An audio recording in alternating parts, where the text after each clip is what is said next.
Quand je vous ai rencontré, j'étais venu passer le bonjour à mon oncle, qui tient une petite épicerie. Il m'avait dit que ses affaires n'allaient pas et j'ai été l'aider. Je vous parle de l'idée de faire ce festival, d'où c'est venu. C'était assez fort de constater qu'il n'y avait pas forcément suffisamment d'événements culturels accessibles. Il y en a, et ça existe, il y en a beaucoup, mais qui touchent les jeunes, qui peuvent toucher des âges différents, des milieux sociaux différents, pas forcément. On est des amis qui se sont rencontrés au cours Florent, à Paris. Très rapidement, on a noué une amitié et un désir de se réunir autour du travail.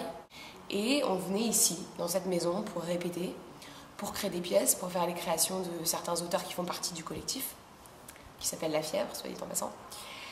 Et du coup est né le désir, parce qu'on travaillait ici de manière assez instinctive, de créer un festival de théâtre.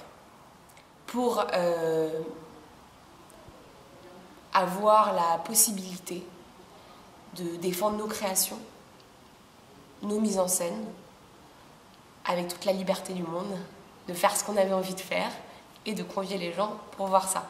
Parce qu'on sait à quel point c'est un métier particulier, pas facile, qu'il ne faut pas attendre qu'on nous tende la main. Donc nous, on se l'est tendu. Voilà.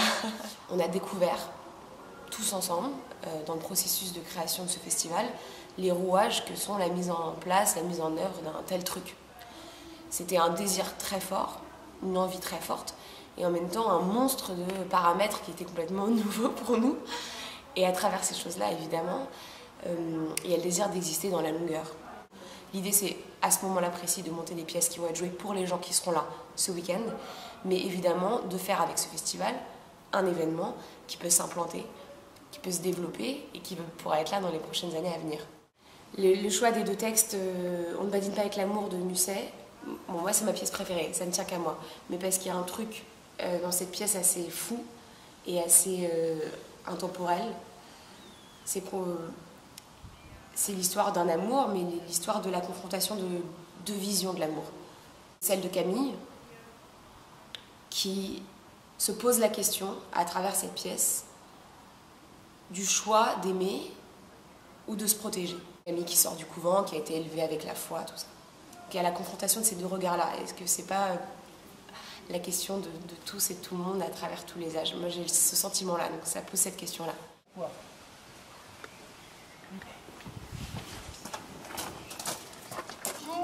J'ai connu l'amour. J'ai dit, je t'aimerai toujours. Mais la fille riait. Et son rire m'a rendu triste. Je me disais, t'as pas trop de veine. Et j'avais vraiment de la peine. Le Spoons, c'est autre chose. C'est l'histoire d'un jeune garçon qui a un désir très fort d'être comédien, de vivre une autre vie que la sienne, et qui décide de monter à Paris et dont on va se moquer.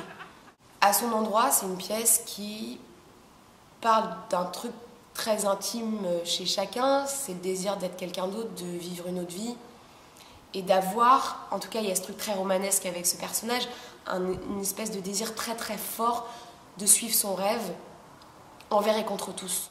Le Spoons, moi aussi j'aurais même payé sa gueule.